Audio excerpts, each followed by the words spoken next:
Shalom, hari ini saya akan menyampaikan firman Tuhan dengan judul Mengenali Rencana Tuhan di Balik Proses.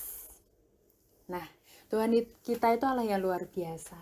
Tuhan tidak akan pernah melakukan sesuatu tanpa satu tujuan. Dan biasanya ketika Tuhan merancangkan sesuatu itu pasti luar biasa hasilnya. Pasti luar biasa tujuannya. Dan Tuhan itu sangat kreatif, Tuhan itu tak terselami, ya kan, luar biasa. Terkadang kita sudah memikirkan yang terbaik adalah A, yang terbaik adalah B, tetapi Tuhan punya perspektif yang lain. Makanya nggak heran banyak sekali dari kita merasa sok pinter gitu ya. Kita merasa ide kita itu lebih bagus daripada Tuhan, dan ketika apa yang kita inginkan tidak terjadi, kita kecewa sama Tuhan. Namun satu hal, ketika saya tengok lagi hidup saya ke belakang, banyak hal yang saya rencanakan itu nggak sesuai gitu ya.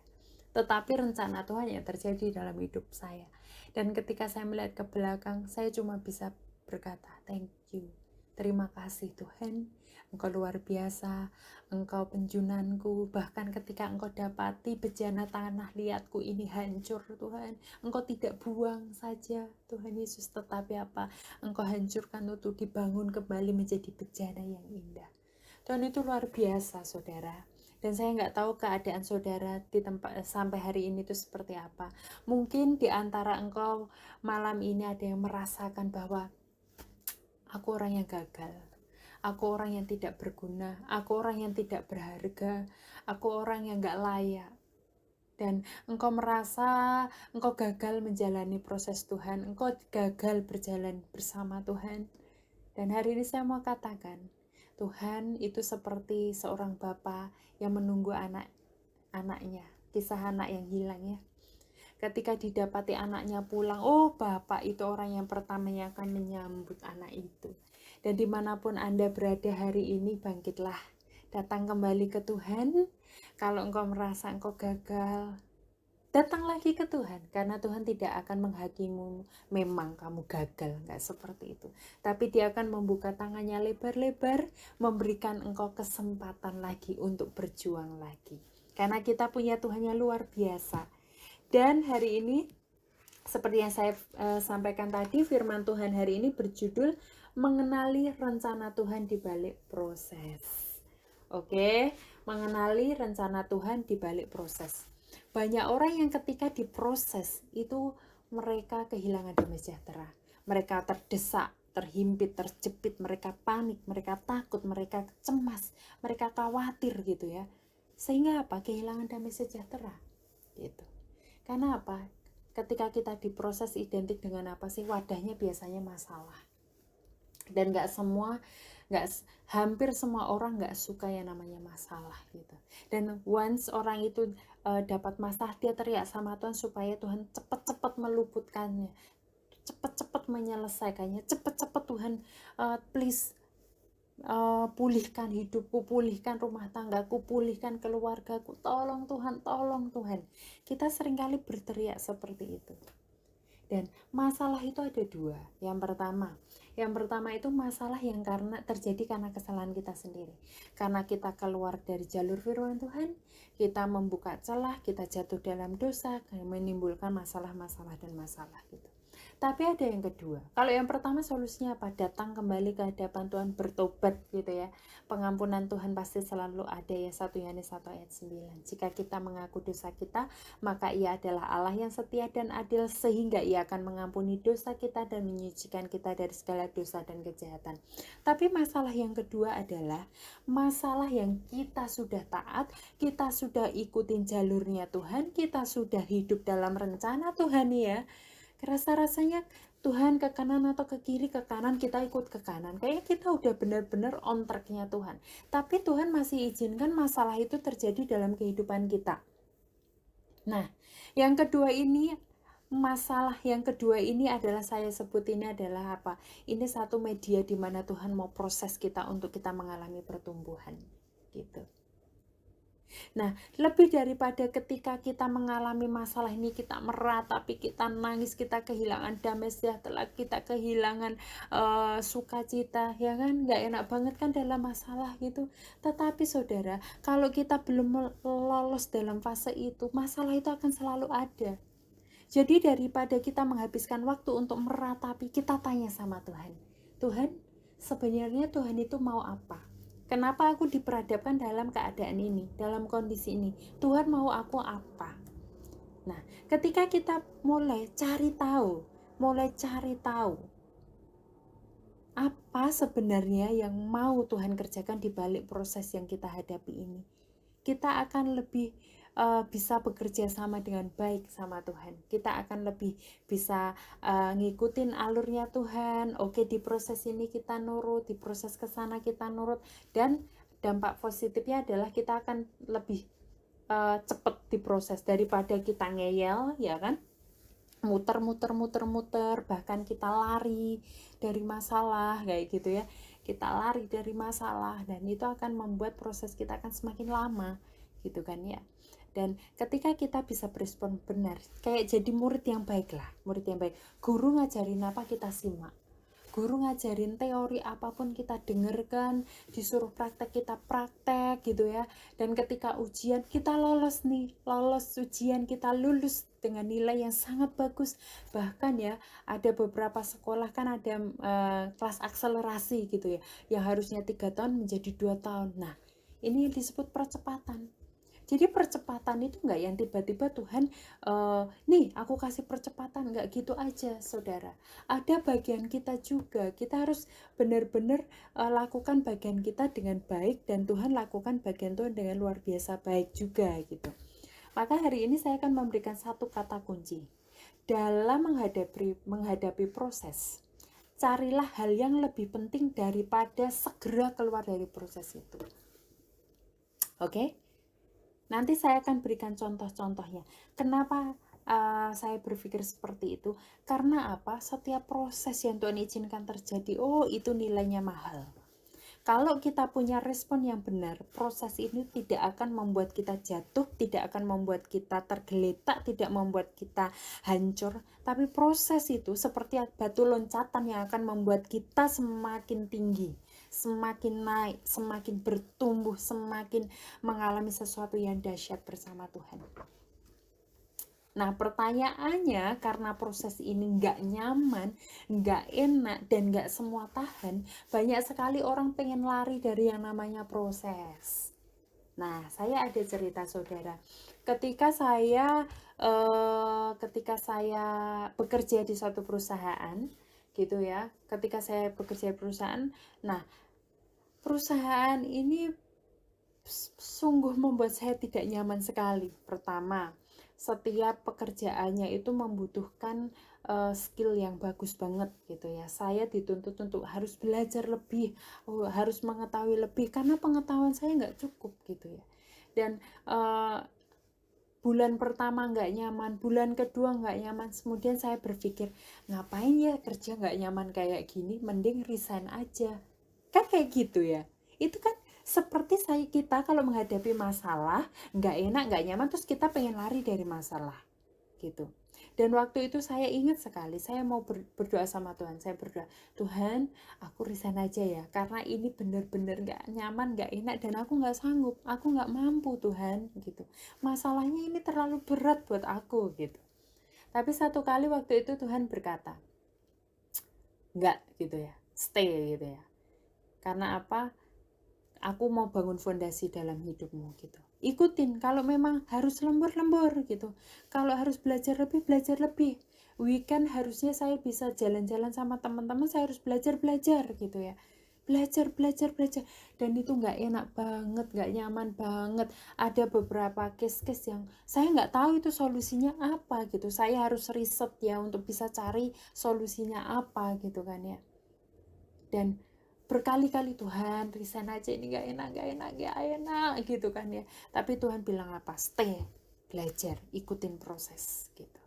Dan tanpa saya sadari, ketika saya melalui setiap fase demi fase demi fase demi fase, ternyata benar saudara, di depan sana ada sesuatu yang luar biasa, yang ketika saya keluar saat itu saya nggak akan melihat sesuatu yang luar biasa itu.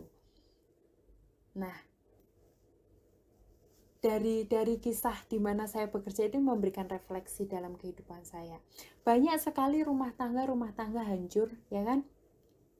Mereka membayangkan bahwa pernikahan itu sesuatu yang indah, nyaman, punya suami, punya istri, akan dilayani, akan dihormati, akan disayangi gitu. Kenyataannya ketika masuk dalam rumah tangga, dua kepala jadi satu, dua kepala dilahirkan dalam dua keluarga yang berbeda, dengan budaya yang berbeda, sekalipun mungkin satu suku gitu ya, tapi environmentnya beda kayak gitu, dan itu nggak mudah gitu kan ya. Dan banyak orang tahun pertama merasa aku nggak bahagia dalam pernikahanku gitu. Terus muncul kalau nggak bahagia ngapain dipertahankan gitu. Nah, seringkali kita ketika menghadapi satu yang namanya proses, kita cenderung untuk lari gitu, karena nggak nyaman, nggak enak, nggak semua orang bisa menghadapi yang namanya proses ini. Tetapi ketika kita benar-benar tahu dan memahami dan mau bekerja sama dengan baik, ada sesuatu rancangan yang besar di balik proses itu, pasti respon kita berbeda. Nah, satu fakta yang saya mau sampaikan bahwa saudara punya Allah yang luar biasa. Saudara punya Tuhan yang hidup, saudara punya Tuhan yang mengasihimu, saudara punya Tuhan seorang bapa yang baik yang tidak akan memberikan anaknya ular ketika ia meminta ikan, bapa yang tidak akan memberikan anaknya batu ketika ia meminta roti, gitu.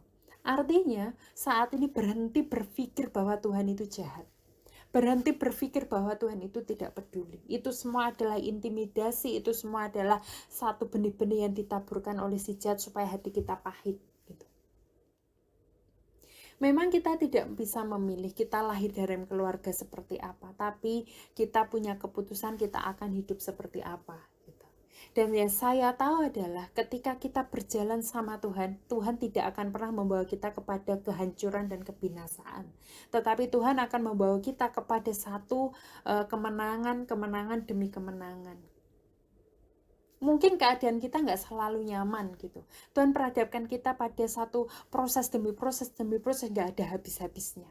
Tapi satu hal, ketika kita punya respon yang benar, hati yang benar, semuanya itu akan membentuk kita menjadi seorang pribadi yang luar biasa. Oke, yang pertama, bagaimana kita bisa mengenali rencana Tuhan di balik proses? Yang pertama adalah ubah fokus kita. Oke, ubah fokus. Ubah fokus kita itu sangat menentukan saudara. Kalau kita fokusnya pada masalah, kemudian kita gali masalah, contoh nih ya, ada orang yang mengalami masalah ya, ada masalah kesehatan, dia tahu, katakanlah dia terserang cancer gitu ya, kemudian dia browsing, oh dampak dari cancer adalah kemungkinan hidup cancer adalah, dia melakukan riset, mereka melakukan baca artikel, dan semuanya menjurus pada apa yang namanya kematian. Semakin fokus pada itu, semakin yang menghantuinya adalah kematian. Tapi beda ketika ubah fokusnya pada Tuhan. Di balik setiap persoalan kita, lihatlah Tuhan. Tuhan itu apa sih? Tuhan Allah yang luar biasa. Apa yang bisa Tuhan lakukan dalam kehidupan kita? Banyak gitu. Tuhan bisa membelah lautan, Tuhan bisa membangkitkan orang mati gitu. Lazarus sudah 4 hari mati, Tuhan bisa bangkitin. Apalagi Tuhan bisa mencelikkan mata orang buta gitu. Tuhan bisa membuat orang lumpuh berdiri. Tuhan bisa membuat orang kusta itu sembuh. Tuhan bisa membuat apa lagi? Oh, Tuhan bisa menurunkan api dari langit, saudara, yang membakar korban persembahannya Elia. Tuhan bisa apa lagi? Tuhan bisa menurunkan batu dari langit membantu peperangannya Yosua, sehingga Yosua berkemenangan. Tuhan bisa menghentikan matahari, Tuhan bisa menghentikan bulan, Tuhan bisa menghentikan apa lagi? Hujan, ya kan? Apa yang Tuhan tidak bisa lakukan? Bahkan tidak ada benteng yang terlalu kuat untuk Tuhan tidak dapat hancurkan. Tembok Yeriko Tuhan sanggup runtuhkan. Nah, dengan kita melihat mengubah fokus kita ya kepada Tuhan, betapa besar, betapa ajaibnya, betapa luar biasanya. Itu akan membuat mata kita itu semakin melihat betapa dahsyatnya Tuhan dan betapa masalah kita itu kecil di hadapan Tuhan. Tidak ada kata terlambat dalam Tuhan. Tuhan tidak pernah tergesa-gesa pula gitu. Nah, satu hal ini akan membuat kita bisa meresponi setiap proses itu dengan benar gitu. Saat kita menjalani proses, kita berpegang sama Tuhan, berpegang pada firman-Nya. Mungkin hari-hari ini, malam ini ada yang mendengarkan firman Tuhan malam ini. Engkau yang sedang mengalami pergumulan dalam rumah tangga, engkau berpikir ini sudah hancur, ini sudah nggak bisa, ini nggak mungkin, terlalu berat Tuhan, ini sulit Tuhan dan nggak bisa lagi. Tapi firman Tuhan berkata apa? Apa yang dipersatukan Allah tidak bisa dipisahkan oleh apapun. Dan itulah janji Tuhan dia dan amin. Ketika engkau berpegang teguh pada firman Tuhan, hadapi proses. Kalau memang Tuhan proses engkau untuk mengampuni, ampuni. Tuhan proses untuk kau sabar, ya sabar gitu. Tuhan proses engkau tetap berjuang. Tuhan suruh engkau untuk berdoa, berpuasa. Lakukan itu dengan segenap hatimu. Dan lihat Tuhan, sumber kemenanganmu. Tuhan bisa lakukan. Bahkan secara logika kita ya, fakta-fakta membuktikan tidak mungkin. Tidak mungkin, hasil riset manapun membuktikan tidak mungkin. Tapi tidak ada yang tidak bisa Tuhan kerjakan. Tuhan bisa mengubah semuanya itu. Dan satu kali saya melihat ya kisah Petrus berjalan di atas air ya. Nanti karena ayatnya cukup panjang, nanti bisa dibaca ya, Matius 14 ayat 33. Dia melihat Tuhan gitu ya. Dia melihat Tuhan, Petrus, itu kan kau Tuhan gitu. Terus ya ini aku gitu. Terus Petrus mulai berjalan di atas air. Saat dia fokusnya melihat Tuhan, dia bisa berjalan di atas air. Tapi seketika dia berjalan, ombaknya kenceng banget gitu ya. Anginnya kencang. Kemudian mulai takut dia, kemudian tenggelam. Tapi Tuhan langsung tangkap tangannya dan selamatkan Petrus ini. Dan saya mau katakan bahwa fokus kita menentukan. Kalau fokus kita kepada badainya, ya kita akan dicengkram dengan yang namanya ketakutan, kegelisahan. Iman kita akan terhimpit dan bahkan mati. Tetapi kalau kita fokusnya adalah betapa dahsyat dan besarnya dan luar biasanya Tuhan, itu membuat kita lebih bisa melihat ada proses yang besar gitu. Di balik setiap proses yang kita hadapi ada satu tujuan yang besar gitu. Oke, yang kedua, bertahanlah. Bertahanlah saudara, bertahanlah. Wah, ini yang nggak mudah ya, ini yang nggak mudah. Kalau Pastor Obaja pernah bilang ya, biasanya ya orang kalau lagi hamil dan rasanya udah mulai sakit, itu artinya apa? Udah mau melahirkan gitu ya. Kalau udah melahirkan itu sakitnya luar biasa, itu artinya apa? Artinya akan ada kegirangan yang luar biasa gitu. Artinya apa? Bertahanlah sedikit lagi saudara. Bertahanlah sedikit lagi, jangan menyerah. Jangan jual imanmu, jangan jual kepercayaanmu pada Tuhan, jangan jual sesuatu yang berharga di hadapan Tuhan untuk hal yang sia-sia. Bertahanlah, bertahanlah. Kita baca ya di Roma 5 ayat 4. Di Roma 5 ayat 4. Roma 5 ayat 4. Dan ketekunan menimbulkan tahan uji, dan tahan uji menimbulkan pengharapan, dan pengharapan tidak mengecewakan karena kasih Allah telah dicurahkan di dalam hati kita oleh Roh Kudus yang telah dikaruniakan kepada kita. Oke, pengharapan ya. Jadi ketahanan kita menimbulkan apa? Tahan uji menimbulkan pengharapan gitu. Dan satu hal yang saya pelajari bahwa ketika kita bertahan dan tidak berlari, itu akan menentukan hasil. Bayangkan tadi, ketika saya bekerja di suatu perusahaan A, nggak enak resign. Ke B, nggak enak resign. Ke C, perusahaan C, nggak enak resign. Saya mau jadi apa? Saya akan menjadi seorang yang gampangan. Saya nggak kuat menghadapi tantangan, nggak anti badai, ibaratnya gitu ya. Dikit-dikit gampang loyo, dikit-dikit gampang mundur gitu. Mentalitas saya nggak teruji. Tetapi ketika memutuskan untuk bertahan, itu membentuk iman kita, dibentuk pengharapan kita, dibentuk ketahanan kita dibentuk. Dan saya percaya orang yang bertahan sampai akhir itu adalah orang yang akan melihat hasil.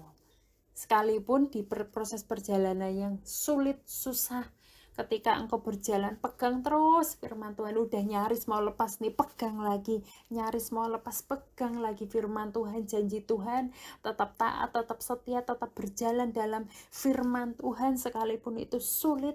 Dan saya percaya sedikit lagi saudara, engkau akan melihat hasil yang luar biasa. Dan apapun jerih payah kita, apapun perjuangan kita untuk mempertahankan iman kita di dalam Tuhan, ada mahkotanya, ada mahkota kehidupan yang Tuhan sudah sediakan dalam kehidupan kita. Jadi tetap bertahan di dalam proses ini, karena Tuhan punya rencana. Sedikit lagi engkau akan melihat hasilnya.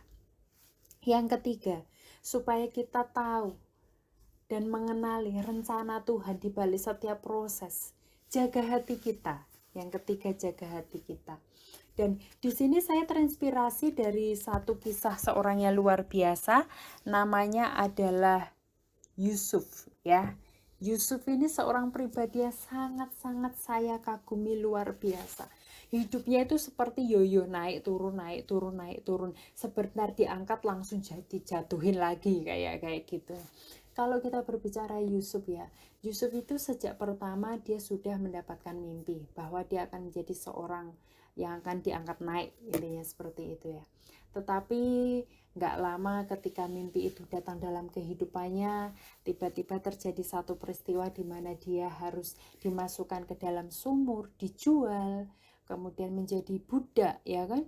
Kemudian di situ yang saya lihat ini, Alkitab selalu mencatat kemanapun Yusuf pergi, Tuhan menyertainya. Tuhan memberkati Yusuf itu luar biasa, gitu.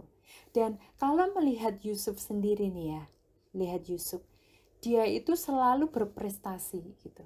Bagaimana enggak, gitu ya, di rumah Potifar, dari seorang budak pun dia menjadi kepercayaan. Artinya apa? Saya percaya Yusuf ini melatih dirinya sedemikian rupa. Dia menghabiskan banyak waktunya mungkin untuk belajar, untuk bisa cakap dalam segala pekerjaannya. Dan Yusuf ini diperhadapkan pada dua pilihan, menjadi pahit, bitter atau better, gitu ya. Menjadi pahit atau menjadi baik, gitu ya. Tetapi puji Tuhan, seorang Yusuf ini memilih untuk menjadi baik. Dia menjaga hatinya dalam menjalani proses Tuhan yang pahit, yang gak enak, yang gak mudah. Dia memilih untuk tidak pahit hati. Dia menjaga hatinya sedemikian rupa. Nah, kualitas hati ini sangat menentukan, ya. Di Amsal 4 ayat 23 dikatakan, jagalah hatimu dengan segala kewaspadaan, karena dari situlah terpancar kehidupan. Nah, kalau orang hatinya udah salah, pasti responnya udah salah, cara pandangnya udah salah, sikapnya salah, perkataannya salah, semuanya jadi salah. Dan segala sesuatu dimulai hati. Dan yang saya lihat nih, ya, Yusuf ini tidak mengizinkan ada kepahitan, ada kekecewaan, ada sakit hati di dalam hatinya. Bahkan satu ayat yang muncul, ya, dalam kisah Yusuf ini, Yusuf pernah berkata seperti ini kepada saudara-saudaranya. Manusia mereka-rekakan yang jahat, tapi Tuhan mengubahnya untuk mendatangkan kebaikan. Wow, ini sesuatu yang sangat positif banget, sikap yang sangat positif. Makanya gak heran Yusuf tidak menghabiskan tenaga pikirannya untuk menyusun dendam, sakit hati, kepahitan, tapi untuk membangun dirinya. Makanya gak heran dia menjadi orang kepercayaan Potifar. Nah, sekalipun dia difitnah dan jatuh lagi di penjara, Alkitab mencatat dia menjadi kepercayaan kepala penjara. Wow, hidupnya penuh dengan prestasi. Dan puncak dari prestasinya adalah apa? Karunia-Nya berkembang juga. Tidak hanya bisa apa? Tidak hanya bisa bermimpi, tapi juga bisa mengartikan mimpi dan memberikan solusi. Ketika puncak terakhir, ketika dia harus bertemu dengan Firaun dan mengartikan mimpi, bahkan memberikan solusi. Dan waktu itu membawa Mesir kepada kejayaan yang luar biasa. Inilah Yusuf. Kalau Yusuf mau melihat Tuhan jahat, dia akan menjadi orang yang pahit. Tetapi Yusuf memilih untuk meresponi proses Tuhan dengan benar. Dia menjaga hatinya sedemikian rupa, dia tidak mengizinkan kekecewaan, kepahitan itu ada dalam hatinya. Dan akhirnya apa, kita bisa melihat endingnya semua ya. Yusuf menjadi orang yang luar biasa. Dan saya mau katakan lagi kepada saudara, bahwa prosesmu itu tidak untuk membuat engkau jatuh tergeletak dan tidak berdaya. Tapi proses itu membuat engkau bertumbuh, membuat engkau kuat, membuat engkau mengalami Tuhan lebih luar biasa lagi. Dalam setiap kelemahanmu, kuasa Tuhan menjadi sempurna. Dalam setiap ketidakberdayaanmu, engkau bisa melihat tangan Tuhan itu nyata memegang hidupmu. Tuhan tidak akan membiarkan engkau terjatuh. Tuhan tidak akan membiarkan engkau tergeletak. Tuhan membawa engkau sejauh ini, tidak meninggalkan engkau sebagai orang yang kalah, orang yang gagal, tetapi Tuhan akan membawa kemenangannya dahsyat dalam kehidupanmu. Maka hari ini saya mau katakan sekali lagi, tetap pegang imanmu di dalam Tuhan. Oke, yang keempat, yang terakhir, bagaimana kita bisa mengenali rencana Tuhan di balik proses? Yang keempat adalah percaya. Percaya. Karena kepercayaan itu fondasi. Kalau fondasinya nggak kuat, nggak kokoh, nggak terpercaya, ya udah gampang roboh gitu. Nah, ini saya mau belajar dari Ibrani 11, kita buka sama-sama. Ibrani 11 ayat 17 sampai 19 ya. Ibrani 11 saya bacakan ya.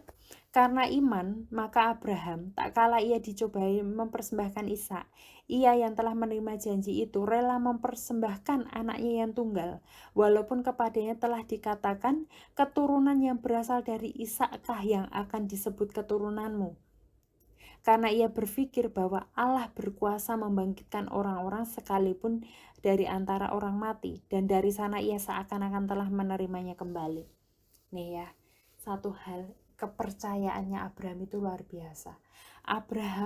Kenapa Abraham sampai berani memberikan Ishak untuk dipersembahkan? Gitu. Kalau dia fokusnya pada perbuatannya, Tuhan, aku udah nanti ini sekian puluh tahun loh. Ini anakku satu-satunya yang kau janjikan dari keturunan yang kau berkati, Tuhan. Tapi kenapa Tuhan mau minta? Dia bisa aja berargumen sama Tuhan. Dia bisa aja ngomel, ngedumel. Kayak Tuhan PHP dia bisa jadi marah sama Tuhan. Tapi ternyata ada satu kunci kepercayaan Abraham kepada Tuhan itu luar biasa, justru di ayat 19 ini saudara. Karena ia berpikir, ini menjadi pikirannya si Abraham ya, bahwa Allah berkuasa membangkitkan orang-orang sekalipun dari antara orang mati. Dan dari sana ia seakan-akan telah menerimanya kembali. Wow, ternyata ini imannya Abraham. Imannya Abraham adalah, Tuhan bisa kok bangkitin orang mati, nggak apa-apa gitu.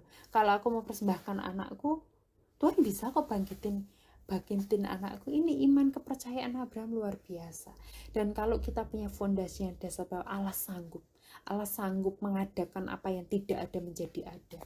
Mungkin kita bergumul dalam financial, kita bergumul dalam keuangan, kita bergumul dalam, ada banyak orang yang sedang merindukan anak. Tuhan, sampai hari ini belum punya anak, Tuhan rasanya mustahil bisa punya anak. Tapi saya mau katakan bahwa Tuhan berkuasa atas segala sesuatu. Apa yang belum ada bukan berarti tidak ada, dan tidak ada perkara yang sukar buat Tuhan. Dan ketika Abraham punya kepercayaan yang luar biasa di dalam Tuhan ini, itu yang membuat Abraham berani teguh melangkah. Dan Alkitab mencatat, besar kasih setia Tuhan itu memang besar sekali.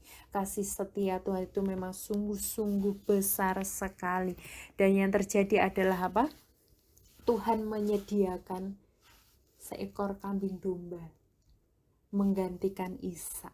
Dan tempat itu dinamakan apa? Untuk pertama kalinya Abraham memanggil, berkata, Tuhan yang menyediakan, Jehovah Jireh. Oke saudara, kita belajar ya bahwa proses itu sesuatu yang berharga. Proses itu bukan karena Tuhan benci, bukan karena Tuhan jahat, bukan karena Tuhan gak suka sama kita, tapi proses itu adalah Allah Tuhan untuk membentuk kita. Maka supaya kita mengenali rencana Tuhan di balik proses itu, yang pertama tadi, ubah fokus kita. Fokus pada Tuhan. Fokus pada Tuhan. Semakin kita fokus pada Tuhan, semakin ada kekuatan yang besar untuk kita bisa melalui proses-proses itu. Yang kedua, bertahanlah. Karena hanya orang yang bertahan sampai akhir yang akan melihat hasil. Yang ketiga, jagalah hatimu. Jagalah hatimu dengan segala kewaspadaan. Karena sikap hati yang benar akan menentukan cara pandang kita. Dan kalau hatinya benar, cara pandangnya benar, actionnya benar, tindakannya benar, hasilnya pasti benar. Dan yang keempat, percaya bahwa Tuhan itu Allah yang luar biasa, yang tidak akan meninggalkan kita. Dia Bapa yang baik. Oke saudara, tetap semangat, tetap percaya bahwa Tuhan kita sedang bekerja untuk mendatangkan kebaikan atas kehidupan kita. Tuhan Yesus memberkati. God bless you.